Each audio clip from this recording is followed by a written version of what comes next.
U.S. comes to Philippines rescue in South China Sea.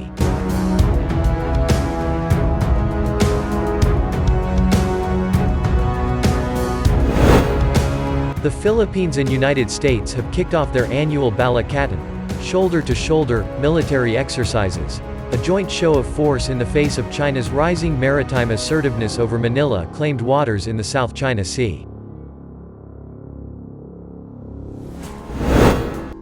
The Balikatan will involve close to 1,000 troops from both sides, underscoring the significance both Manila and Washington attach to their mutual defense treaty. Past exercises have seen as many as 7,600 troops participate.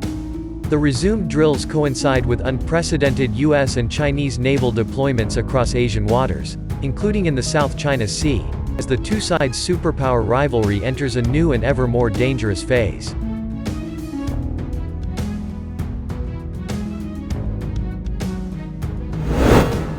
Over the past month, an armada of Chinese maritime militia forces have swarmed Philippine-claimed islands within the contested Spratly Island chain. In response, the Philippines has deployed fighter jets and maritime patrol vessels to the area, as more than 200 Chinese militia vessels surrounded the Whitsun Reef and other land features within the Philippines' Exclusive Economic Zone, EEZ. Philippine Secretary of Foreign Affairs Teodoro Locsin recently warned that his country will be firing off diplomatic protests every day until the last one's gone, like it should be by now if it is really fishing. China has repeatedly maintained that the boats were stranded fishing vessels operating within the country's traditional fishing grounds, a claim that Philippine Defense Secretary Delfin Lorenzana recently dismissed as blatant falsehoods.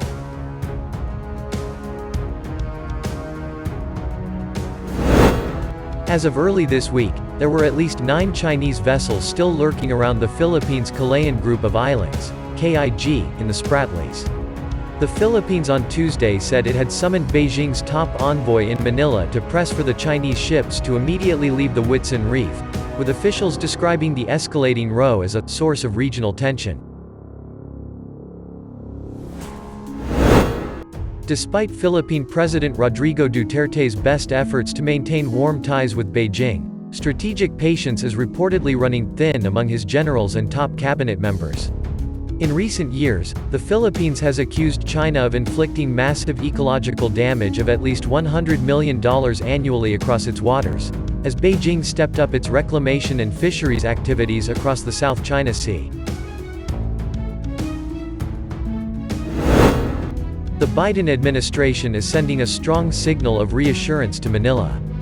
Also on Sunday, a U.S. aircraft carrier strike group led by the USS Theodore Roosevelt entered the South China Sea from the Strait of Malacca.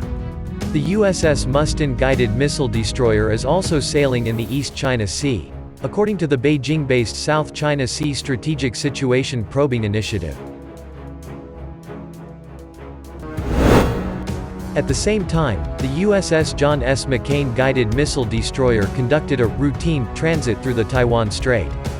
China's People's Liberation Army Navy, PLAN, responded in kind by deploying its aircraft carrier Liaoning through the Miyako Strait off southwestern Japan for scheduled exercises in the Western Pacific.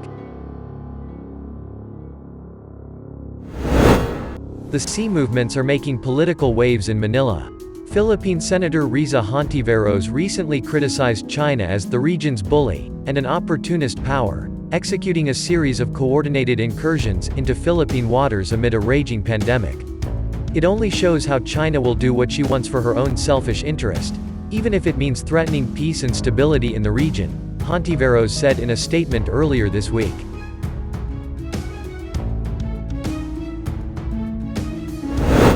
The Biden administration has warned that any armed attack on Philippine assets in the area will trigger our obligations under the U.S.-Philippines Mutual Defense Treaty.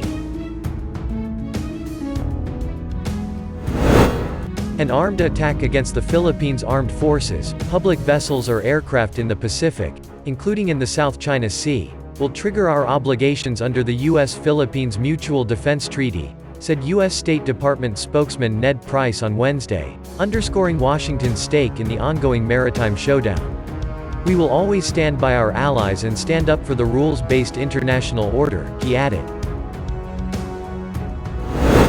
The U.S. is backing rhetoric with action. Shortly after the deployment of the carrier USS Theodore Roosevelt to the region last week, the U.S. has also announced that the Virginia-class attack submarine USS Illinois will soon follow suit.